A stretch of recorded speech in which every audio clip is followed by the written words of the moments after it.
We're going to go ahead and suspend from the regular order of the agenda and move into citizen participation right now. Madam Secretary? Yes, so I noticed that we have some students that would like to speak, so you will be first, and hopefully we can get you so that you can have a decent bedtime on a Monday and not to here too late. So our first student is Sophia Lafada from Dearborn, who would like to come to speak to the board about Etzel Ford Volleyball.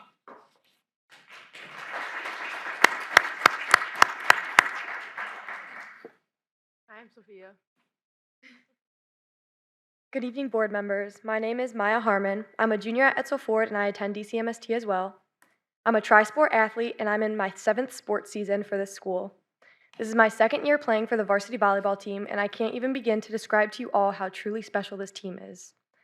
I started playing with most of these girls in 6th grade and I've been able to call them friends for just as long as I've called them teammates. Preparation for this season started long before our first game.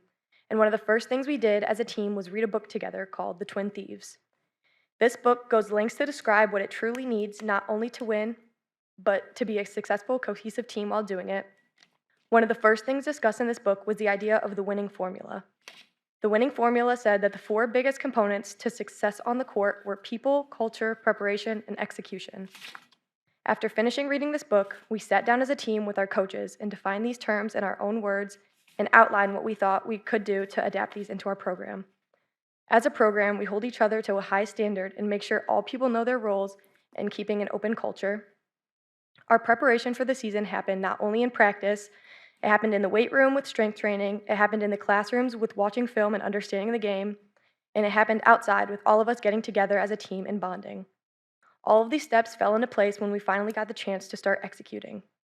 All the long nights and early mornings of practice, all the summer leagues and scrimmages, all the film sessions and weightlifting paid off when we finally stepped onto the court to play. We showed how we could execute in games, sweeping teams left and right. We showed how we could execute in games by our rankings. We showed how we could execute by breaking school history, not once, not twice, but 3 times this season.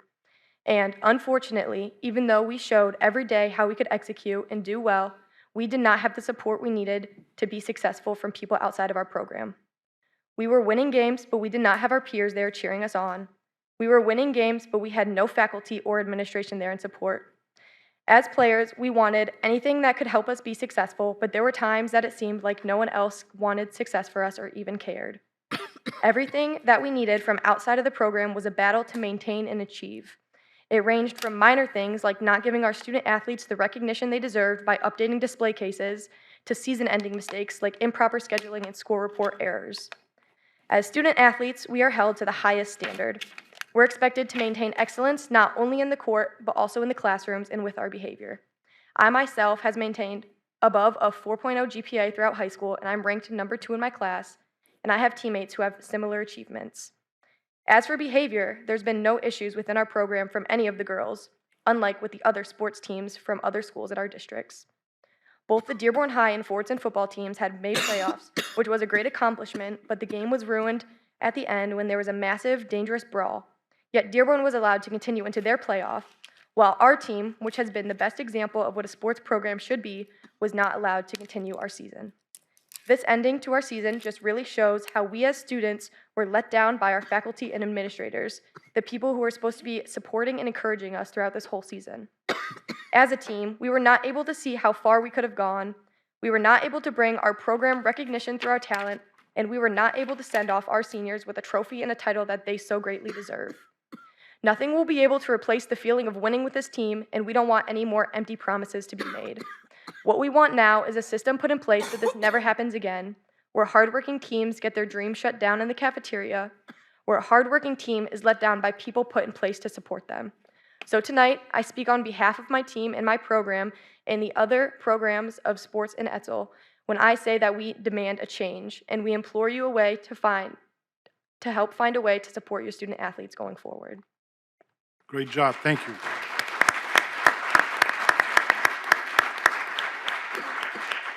Can you state your name? My name is Lola Rose Song. Okay. I just want to say good evening, board members. I'm a senior and now a past member of Etzel's varsity volleyball team, and I'm actively involved in student-led clubs and groups, including the Student and Superintendent Advisory Council, where it's based around advocating for student voice. So I ask you to hear us tonight and to make a motive for change amongst our athletic department. It was truly disheartening to not only have to end my last season with Etzel, not on a court with my team that I cherish and love, but to end it with anger, resentment, and sadness towards our own athletic department and school district. The hardest part of our team losing this opportunity was feeling like we let down our community, family, friends, and school. However, our team has continued to persist, stick together, and reflect on our successes. A secret to our success was urgency. Instead of being able to use that urgency on the court last week, we carry it into this week, asking our administration, staff, and athletic department to find the urgency for change. Moving forward in our district, we must ensure that no other sports programs will have to experience the pain and shock our team experienced last week. Whether it's from new rules and expectations applied to our athletics or simple accountability check-ins from time to time between schools. Standards must be raised, accountability must be present, and attentiveness to details will be extremely important moving forward. Although from time to time we may forget that the schools in our districts are more than just rivals, but rather 3 schools that want to see our district flourish and finally put our name on the map for athletics. In order to do this, we must find a way to succeed together while maintaining a competitive, fair environment.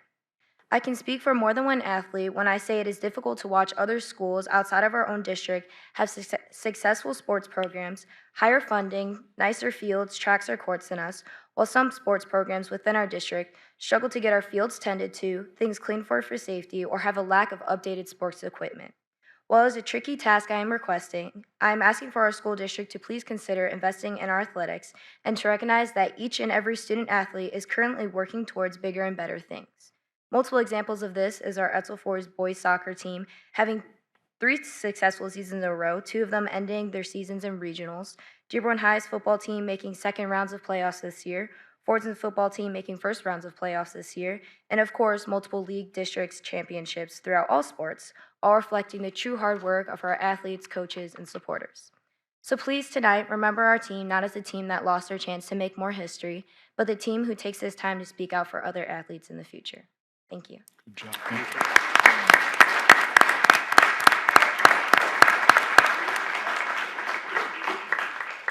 you. Next, parent Brian Onufrog from Dearborn would like to come to speak to the board about the disqualification of the Etzel Ford volleyball team.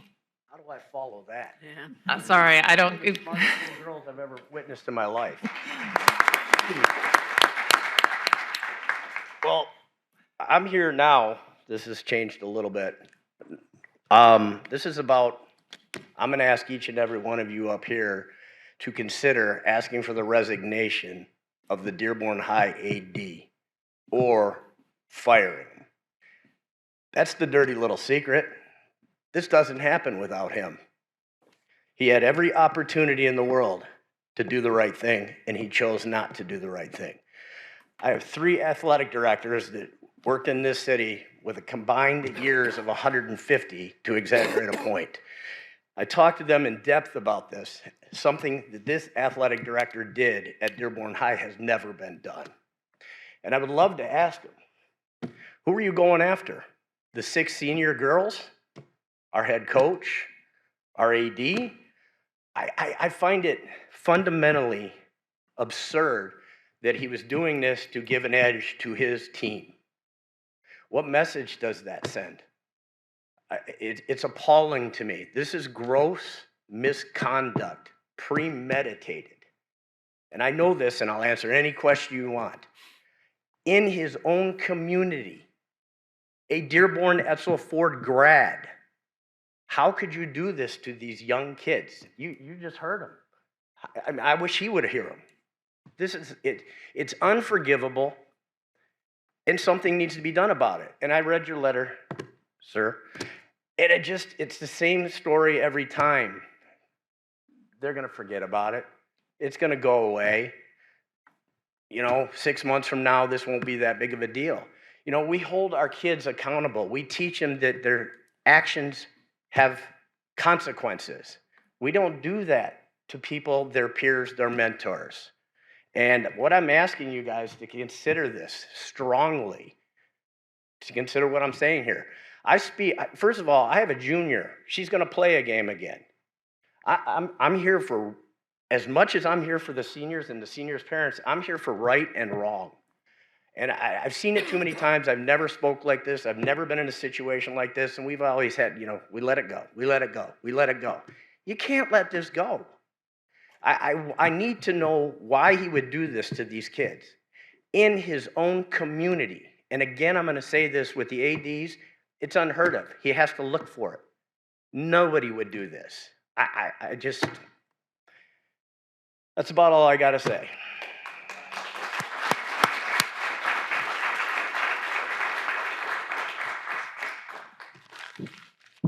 We're not in position right now to be asking you questions, but all I can say is, I can say it on my own personal level. You're not wrong. I know exactly what you're talking about, and that's what I was referring with my remarks earlier. You're not wrong. I get myself in trouble saying that. It doesn't matter to me at this point, but you're not wrong. I'll just stop there. Thank you. Thank you for your comments. Next.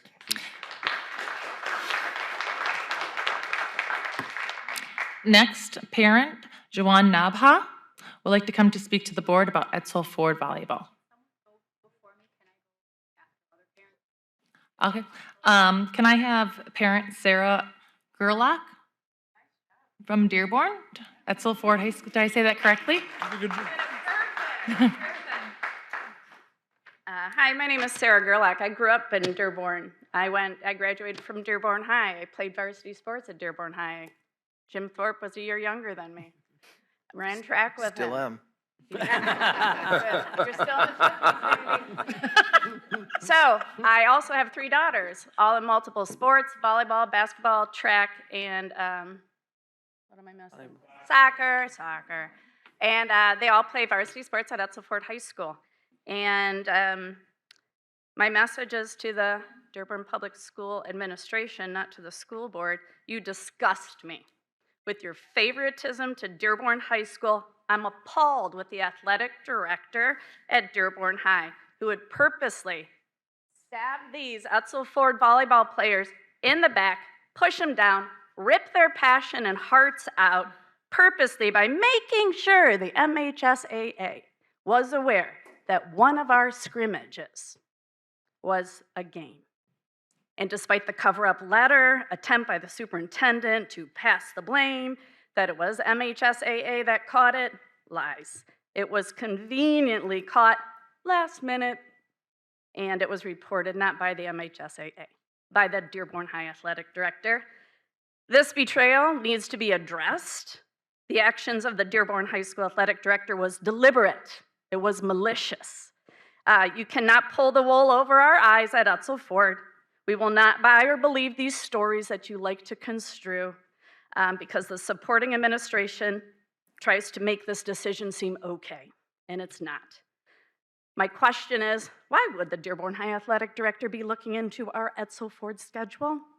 That's not in the MHSAA handbook. If when you are hosting the districts, it's not in there. Look it up.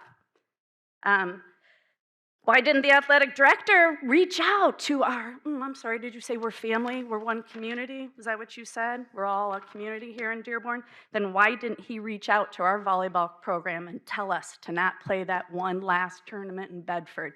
I know why.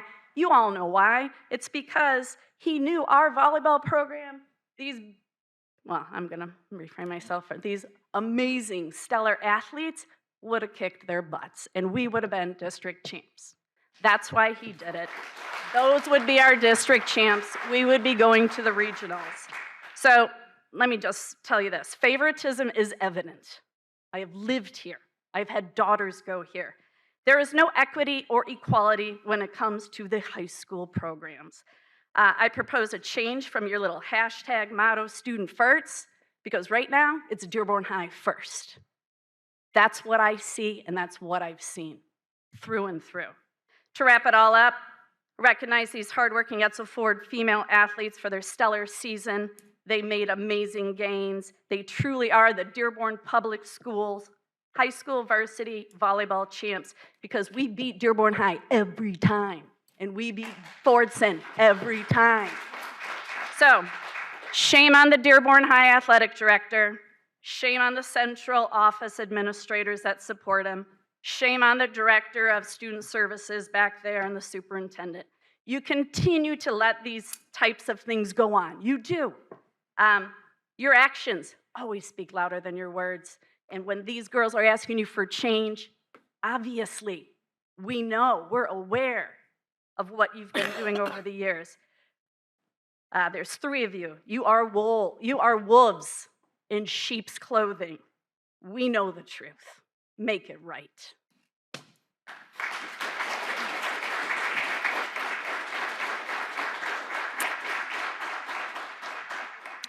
Next, Mark, did you want to follow that up?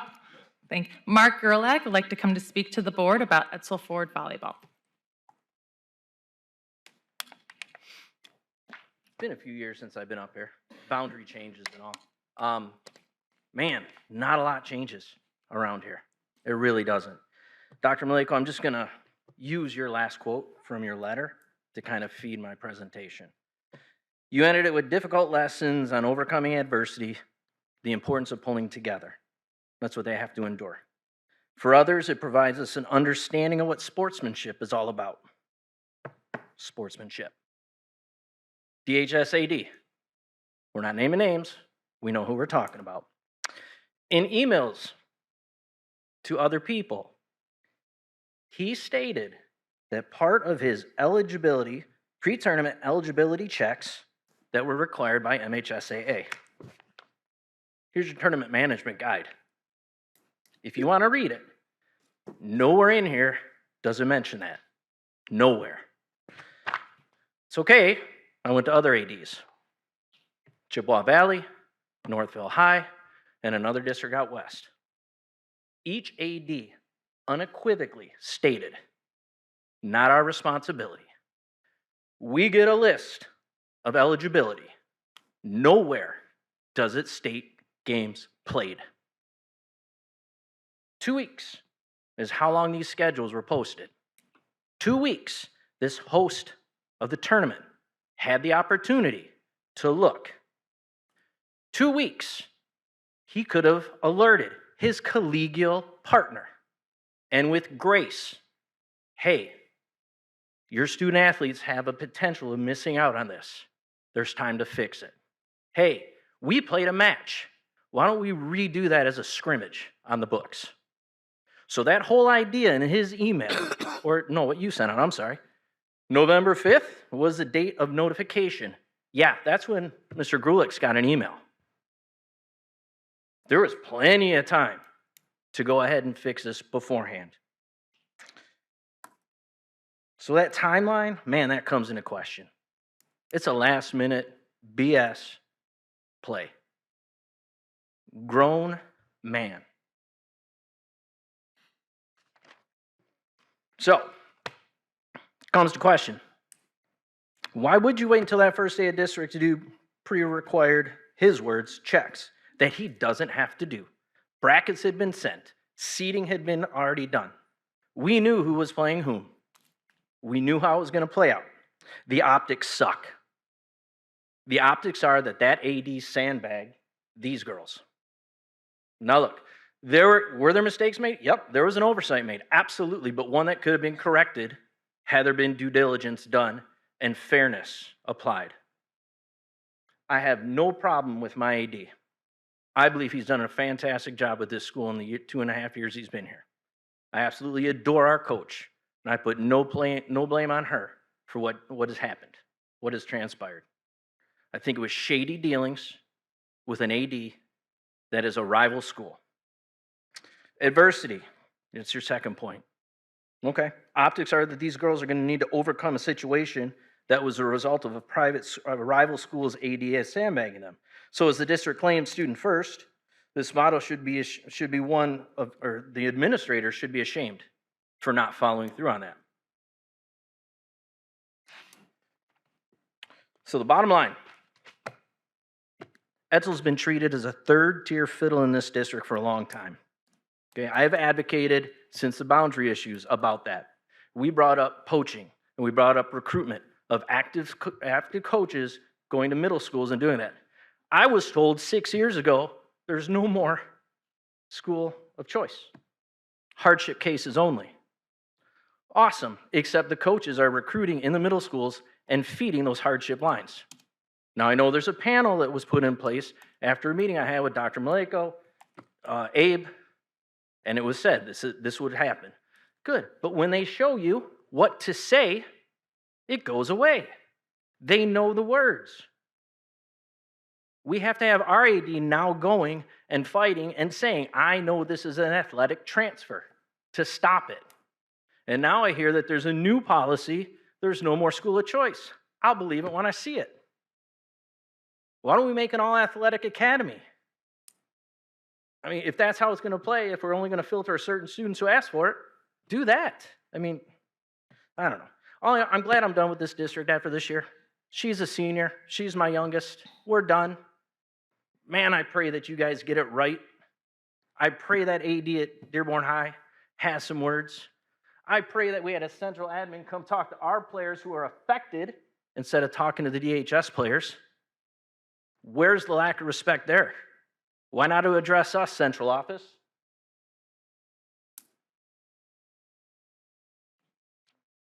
Girls, you rock. Thank you.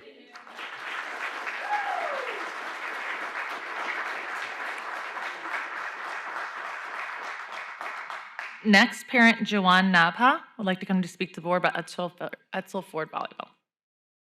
Coming after all this, it's a bit intense. I think as a parent of 4 girls and 2 of them who are volleyball players, I'm so infuriated by what is has transpired. I validate every feeling they have because it would probably be me in their shoes if this would happen to my kids.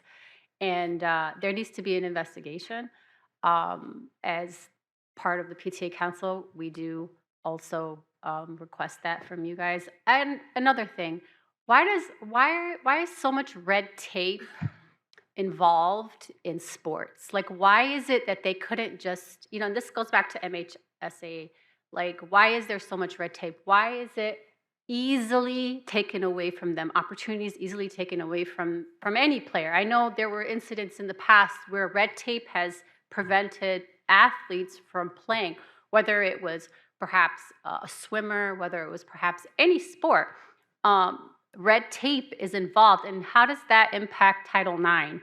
Like, how does red tape impact Title IX? And I'm not a lawyer, I'm not someone, but I do feel like advocacy needs to happen at that level, at the MHSAA level, where we're like, hey, these rules are preventing opportunities. And I know you brought it up, Trustee Watts, in terms of perhaps recruiting and that's another thing. Recruiters are coming to clubs instead of going to the high schools that traditionally they've always gone to, but you have to pay thousands of dollars now, to be in these clubs, to be potentially looked at for a college opportunity. I just think there's a lot of barriers is what I'm trying to say. And the red tape that is involved in these rules is unfair. These girls got gypped. I've watched them play. They're amazing. I'm gonna say it. They're amazing kids. And I don't take anything away from that, but they got gypped. And I think it's sad. And I think that whatever has happened needs to be needs an investigation to find out what happened. Whether it was, part of the rules or wasn't part of the rules, this needs to be brought to light. So that's all I had to say. Thank you.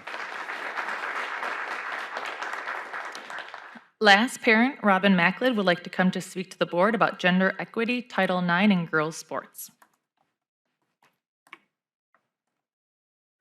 Good evening.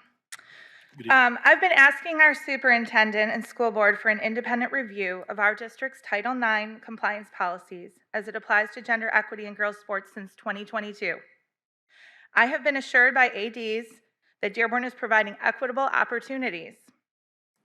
Yet I have seen numbers that show every high school in Dearborn outspends on boys' sports over girls' sports every year by significant margins. I am told that is because football is more expensive. But according to our own ADs at a presentation they give in 2022, we have our football team playing in the Big House. We have football coaches taking fellowships with the New York Jets. We have our boys baseball team playing in Mud Hen Stadium at a cost of $4,000. I can tell you about my daughter who has played varsity tennis for 3 years and also competes in figure skating, which is not a varsity sport, but finally, after fighting, we were awarded varsity letters. I can tell you about the opportunities she has had, and I know what other sports teams have had. I'm happy to go into those details if you give me more time. But I've been told by 480 representatives at a 2022 board meeting that it's upon the coaches to advocate for opportunities for girls, and that if a coach doesn't ask for something, that it isn't approved. But that is not true. I requested the athletic director job description today, and it says that the AD is responsible for understanding and committing to Title IX guidelines and implementation for athletic programs. Why are coaches who are being paid just a few $1,000s being blamed for shouldering the responsibility for making sure girls receive equitable opportunities? Who is our Title IX coordinator? Who has their eyes on this? Why has no one responded to my questions about whether there is ever an internal Title IX audit? Why has no one responded to my questions about whether it would be appropriate to have an external independent Title IX audit? Again, I asked this question the first time 2 years ago of each of you. You were all copied on those emails. I'm happy to resend them. In my time attending girls' sporting events, I have never seen our superintendent or a school board member attending, but I've seen them at a lot of football games. The superintendent tells me he attends football games because they are large community events. But why can't girls volleyball be a large community event? The girls just said they wanted an audience.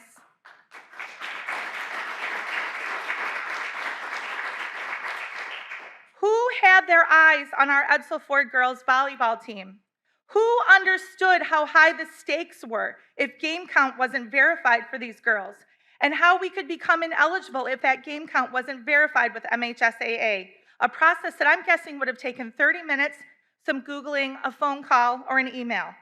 Would that have happened to our football team? Our boys basketball team? You can blame a coach, but the AD job description states very clearly that the AD is responsible for knowledge of and compliance with MHSAA rules and regulation. The superintendent tells me this is an honest mistake. This is not a mistake. This is a failure that had these fierce, incredible student athletes taking care of each other over frozen yogurt while they should have been playing a district game. Our superintendent and school board also owe our girls a transparent accounting of the unsportsmanlike actions of other employees in the district. These girls have had their hearts broken. They deserve answers and accountability. The relationships in this community have been poisoned for years to come. This behavior was not normal. I call upon this school board to get to the bottom of this, as well as engage a reputable, independent auditor to assess our Title IX compliance.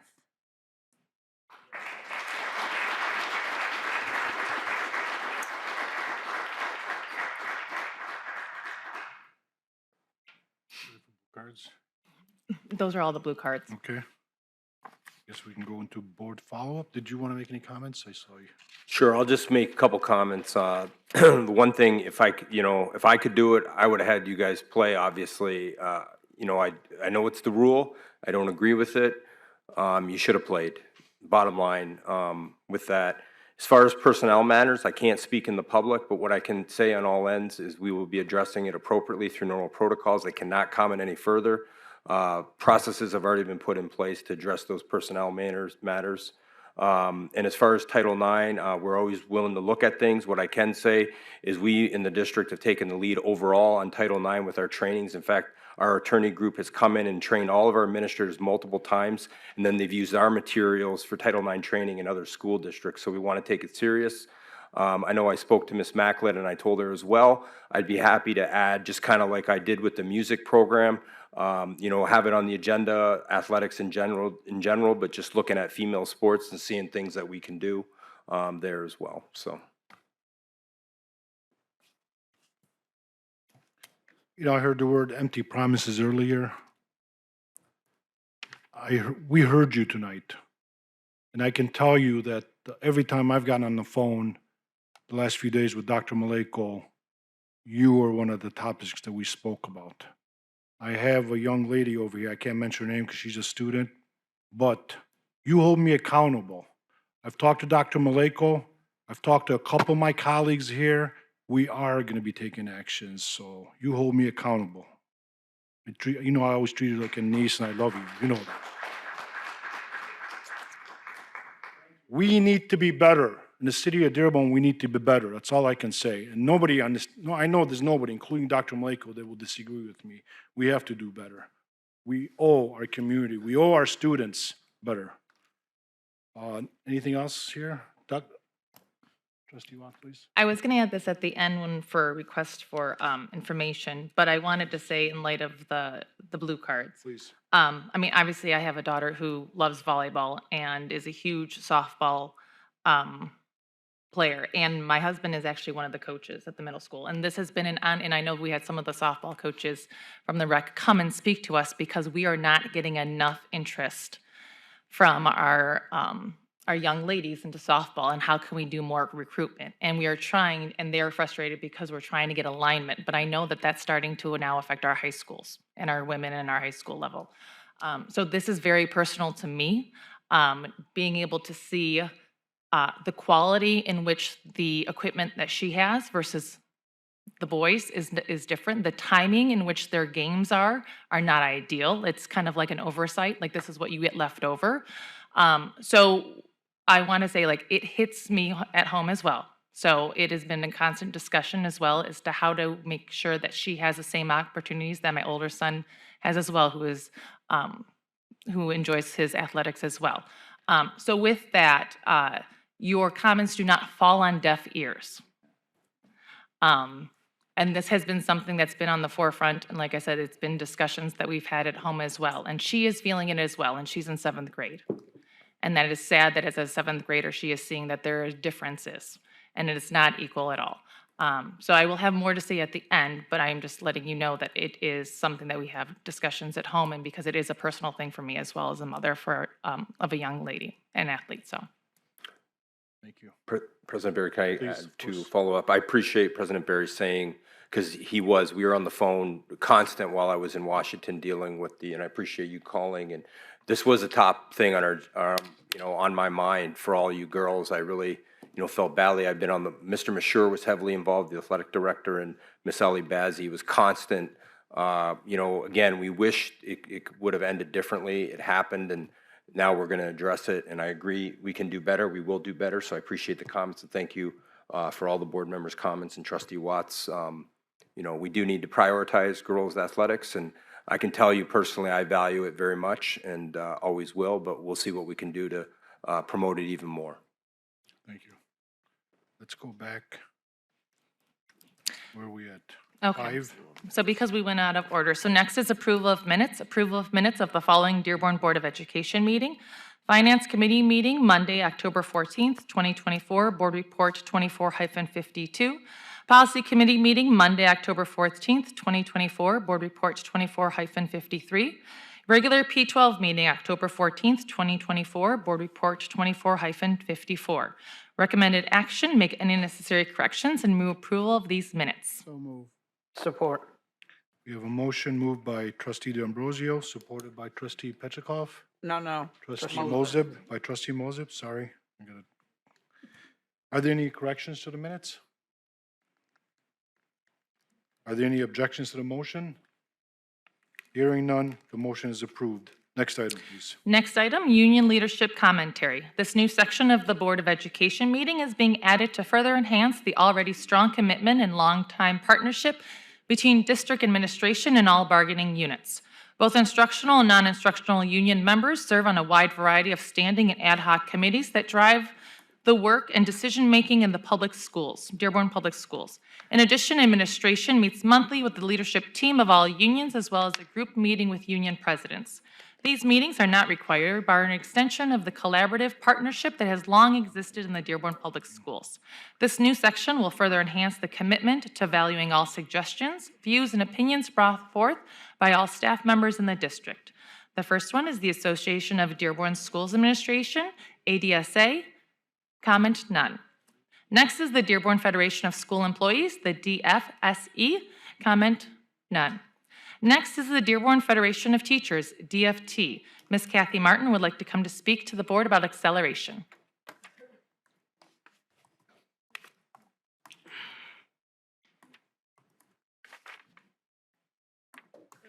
evening. I was here, I think, 2 months ago, and acceleration was one of the things I had discussed. And since then, we have done a survey with staff who are implementing acceleration. And although all of us can agree that something is necessary to help the students who are not reading at grade level and to help the students who are not able to do math at grade level, what has been put in place is taking a severe toll on teachers. So these were the responses. Most of the people who responded are the 6th, 7th, 8th grade teachers. That's who's bearing the brunt of acceleration right now. This is just the buildings. And this is the big one right here. On average, how much time are you prepping for acceleration per week? So we do have contract language that states that middle school teachers should teach no more than 25 sections. So they already teach 25 sections. When they're teaching acceleration, this creates an additional section. So they teach 5 classes a day times 5 days a week. Acceleration is now starting to function as another class. Although it's shorter than most class periods, it's usually 30 minutes at some buildings, the prep time is taking up the same amount of time it would for teaching a class. So acceleration right now, there's acceleration plus, I want to say. These are for the students who are functioning above grade level. Those students are basically sitting in front of a computer and doing iReady. So there's minimal interaction, and that requires no prep time on behalf of those teachers. So right here, when you see 0 minutes, those teachers are some of the ones who are probably doing the acceleration plus. We have teachers who are actually doing 21 to 30 or even over an hour of prepping a week for this acceleration. I also understand from teachers that there's a discrepancy between the teachers who are doing ELA acceleration, which is English, versus math.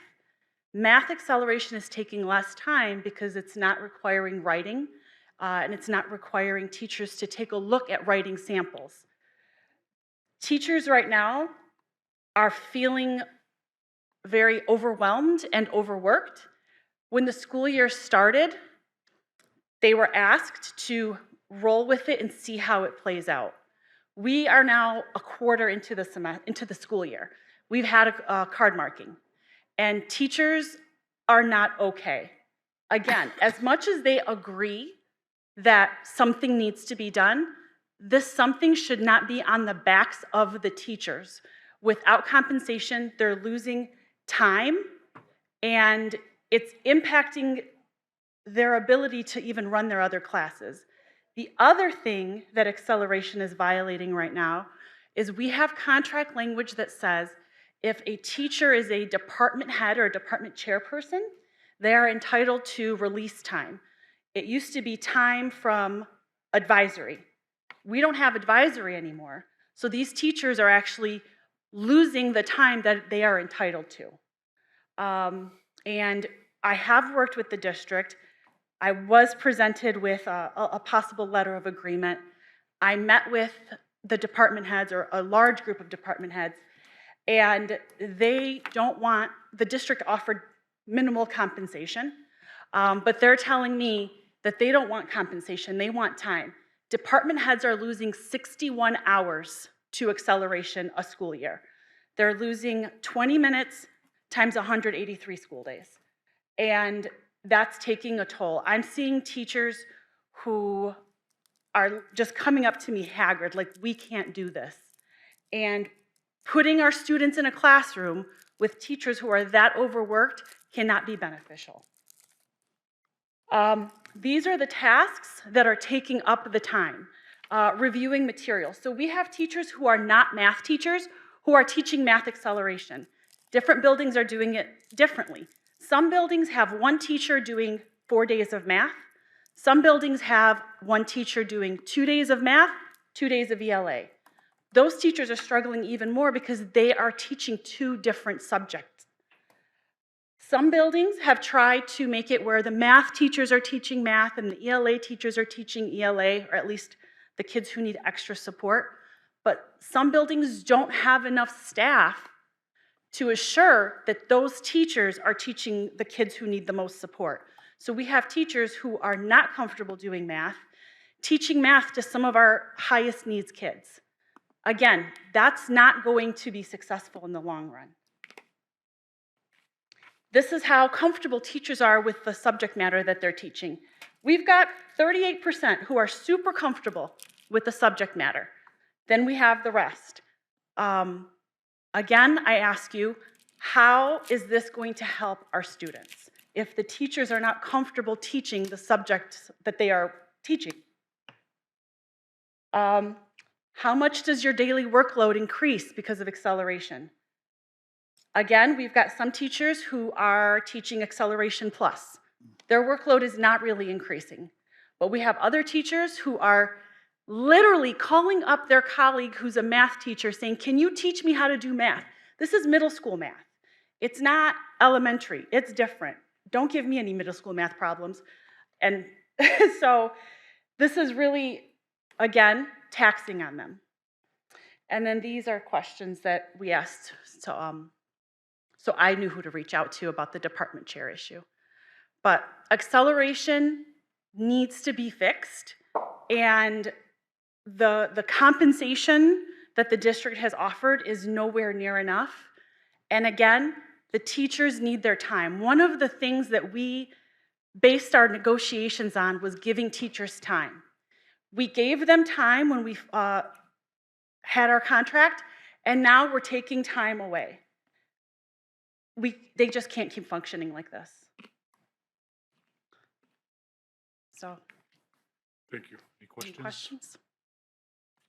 Just a comment, we want to continue to work together. Hopefully we can continue. I know we had a real good meeting, tried to work on a few things, Kathy, and so want to keep dialoguing, have Ms. Farage involved, and see how we can come to a resolution mutually agreeable that helps our students, you know, with the teachers and their needs, and something that's going to be long-term. And I know it's, you know, challenges every time you bring in new programs. We're always looking to modify and improve, and I look forward to working with you on that, Kathy.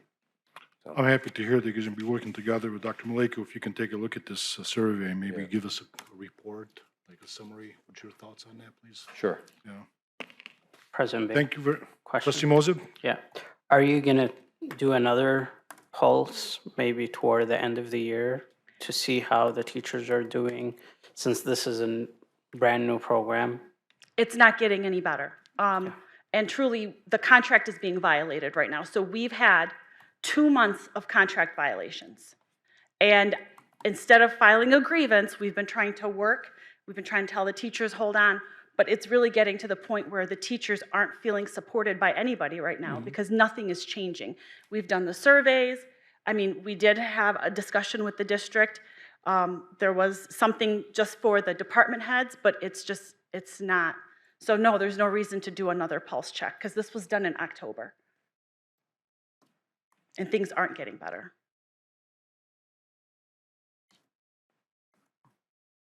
Anybody else? Okay, great. Thank you very much. Thank you. Appreciate you. Next, special reports, P12 audit report, Mr. Jeff Higgins, Mr. Thomas Marquise from Plant Moran.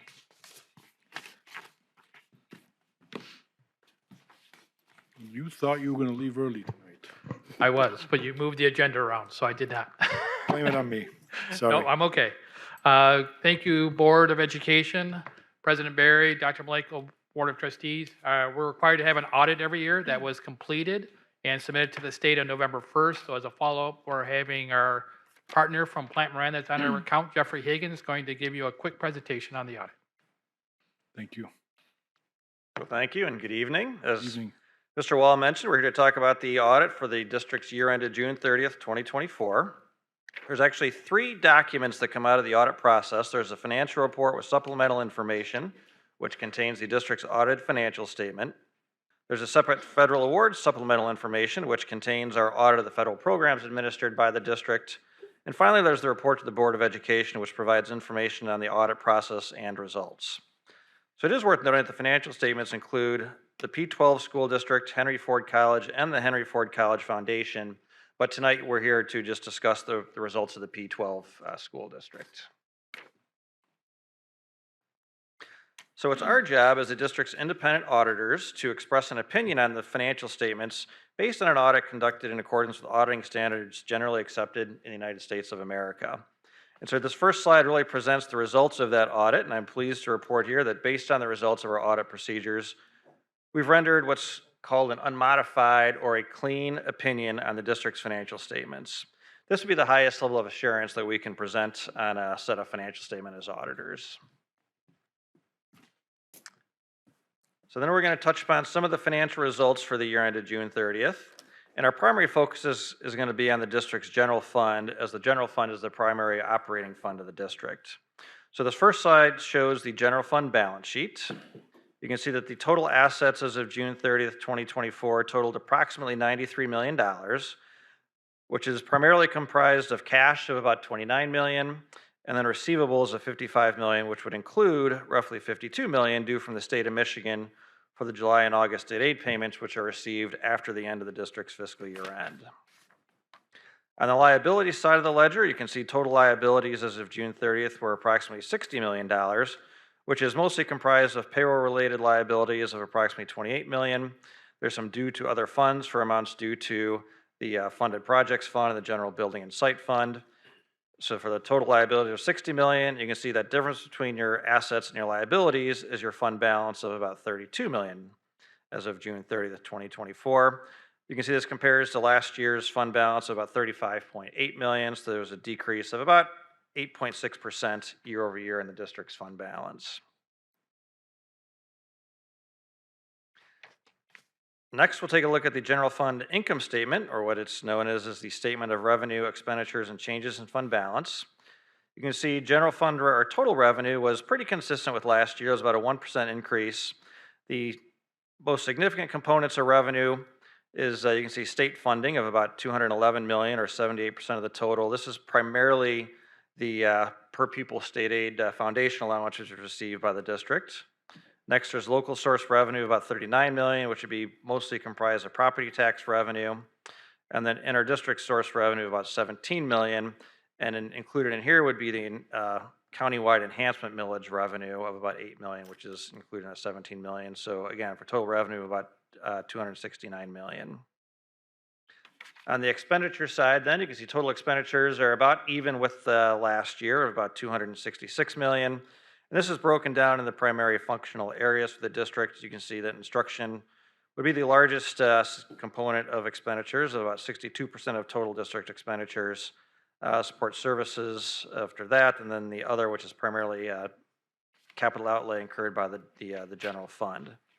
And then you can see there's another financing use of about $6.8 million. This is primarily comprised of a transfer to the general building and site fund to help fund capital improvements that are being conducted within the district.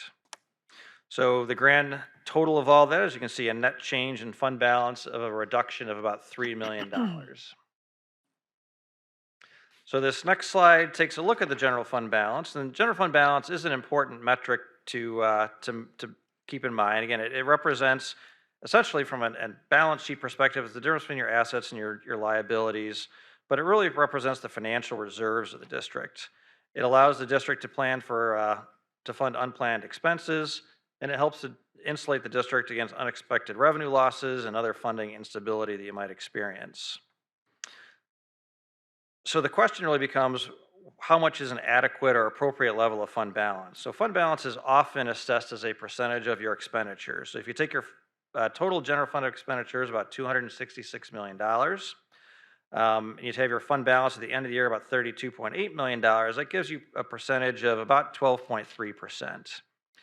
So just as some point of references, you can see that red line represents the state average. Now, the most recent data for which state average fund balance is available is of 2023. You can see the state average at June 30th, 2023 is about 21.8%. You can see last year we're about 13.3%. This year about 12.3%. It is worth noting that that 12.3 is impacted. There's about $3.5 million of property taxes that, just based on the timing of when the local municipalities actually levied those taxes. So historically, those would have been in 2024. They were levied after June 30th, so they'll fall into 2025. So it's really just a timing impact of that. So if you really take out that timing difference, you would have been about the same fund balance level of last year, just right around 13%. And you can see that the Michigan School Business Officials usually uses as a point of reference about a 15% fund balance percentage, just to be adequate to, again, deal with those financial uncertainties. So a little bit below that percentage, but again, this is in accordance with the district's plan. And really that's been impacted for the last couple of years. The district has made some pretty sizable capital investments that have really come out of that general fund balance level. So that is a pretty quick overview of the district's financial results for the year ended June 30th, 2024. If there's any questions, we'd be happy to address those this evening. Thank you. Any questions? Yeah. Thank you very much, and again, sorry for keeping you longer than you expected. So No, those are important issues they were we need dealing to with. get the too, students so, on. That's yes, so absolutely. appreciate you. Have a good evening. Before we move forward, I just realized that Mr. Oh, you're all set. Thank you. Sir. Okay. Thank you. Did you? I just wanted to thank Mr. Higgins and Mr. Marchese. It's been Yes. always been great working with them over the years, and Mr. Wall always does a great job every year. We're Thank you. glad to have them. Thank you. Thank you. I just realized that Mr. Jamal Jahmi is in the room. I don't know if you were here earlier. Dr. Maleko congratulated you. Oh, you were here? You were blocked. Yeah, I didn't want see to him personally either. congratulate you and thank you for stepping up to serve this great district. I'm looking forward to working with you at this table. So, next item, please. Next item, action items. Are there any agenda items on this agenda which board members or the superintendent wish to discuss and vote on separately? If there are, we will exclude these from the motion below. I just have a question on 3, but it You don't doesn't want need it to be pulled. Okay. No. Continue, please. Move that action items numbered 1 through 10 be approved as recommended in this agenda. So moved. Support. Motion was moved by trustee McDonald, supported by trustee Petrikov. I think I got that right. Yeah. And a question on number 3? Trustee Yes, Moses? so for this item that we're hiring, to my understanding, hiring 2 external OTs or occupational therapists. So are those covering for the 2 who are on leave until the end of the year or partially for half of the year? Yeah, exactly. Till they return from leave. Sometimes we don't have a clear understanding, which is why you see change orders from time to time with occupational therapists. Now, for these 2 in particular, for at least one of the 2, the real positive thing is they've kind of agreed after their contract is up and whatnot that we can actually direct hire them. Okay. That's a great thing because they've been doing phenomenal work for us. So shouldn't the language be to say up to 130,000? Or Yeah, because because we're not certain. You're right about that. We'll look at the language and we'll try to clean it up if possible. Because they can leave earlier or we can ask them to leave earlier depending on different things. What paragraph are you looking at, trustee Moses, please? Yeah. It says, number 3? The last Paragraph. one, I guess the recommended action. So you're It- saying it up just to? says up that- to. Yeah, Up to 130? We can amend that, please, Joanne? okay. Good catch. Thank you. Okay, nice Thank you. catch, yeah, thank you. Thank you. Okay, are there any other questions? Are there any objections to the motion? Hearing none, please attach a unanimous vote in affirmative. Next item, please. Summary of agenda action items. Number 1, approval of warrants. Number 2, approval of an award to Curriculum Associates LLC. Number 3, approval of change orders. Number 4 through 7, approval of non-instructional and instructional personnel items for P12. Number 8, approval of financial statement. Number 9, approval of LOA per Board Report 24-62. And number 10, approval of donations. Thank you. Next item, please. Next, discussion items. Policy updates, policy number 3130.01, placement of teachers. Policy number 3131, reduction and recall of teachers. Policy 3131.01, reduction and recall of administrators. Policy number 3142, probationary teachers. Policy number 3220, staff evaluation. And policy number 8310, public records. Dr. Glenn Maleko and Mr. Dave Mustonen.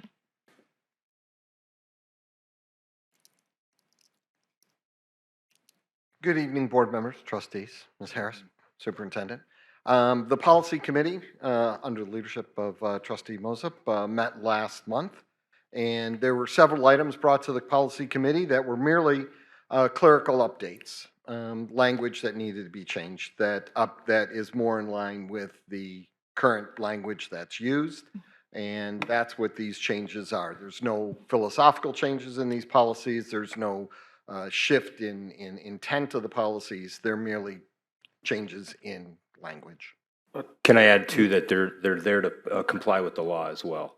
Yeah, That's because part of it, state which is law- why you also Right. approved the LOA for me today. All right. Thank you. Any questions? Thank you. Next item, please. Board of Education business, acknowledgment of correspondence. We've got a couple things here at our I didn't even get to the table, but I haven't looked at them either. next item, please. Board member committee and organization reports. I'll just go ahead and say that the superintendent evaluation, we met today for a closed session.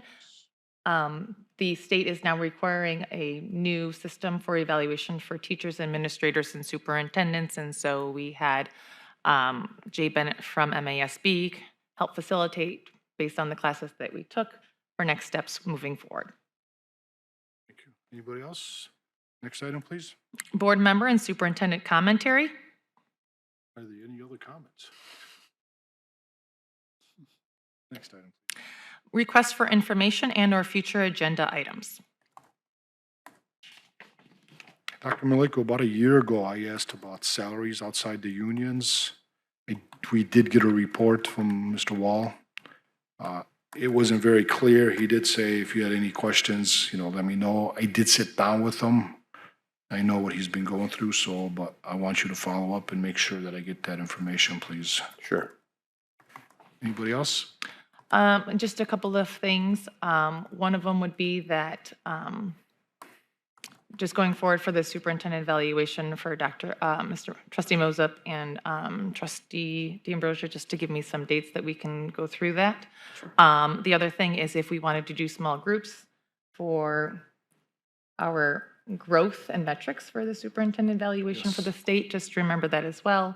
And I think also with an insight with what happened with Etzel Ford, I think I would like to be able to see what Title IX, what does that look like? If we could get an independent, what would that price look like to evaluate how our programs are being run for Title IX and where improvements can be made? And also, what does that process look like for making sure that when we do the reporting? So We did it. We had a report, internal report from, matter of fact, if I'm correct, it was Mr. Silver, a year ago or so.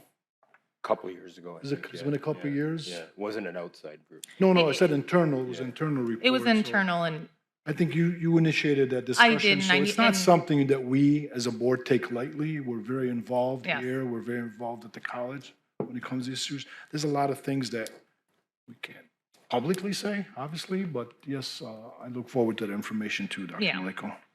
Anybody else? Thank you. Next item, please. future meeting dates. Monday, November 25th, 2024, HFC Board of Trustees Policy Committee meeting, 6 p.m. at the Administrative Services and Conference Center in the Cabinet Conference Room. Monday, November 25th, 2024, HFC Board of Trustees meeting, 7 p.m. at the Administrative Services and Conference Center in the Rosenau Boardroom. Monday, December 2nd, 2024, P12 Board of Education meeting, 7 p.m. at the Administrative Service Center in the Frank Franchi Boardroom. Thank you, and we are adjourned.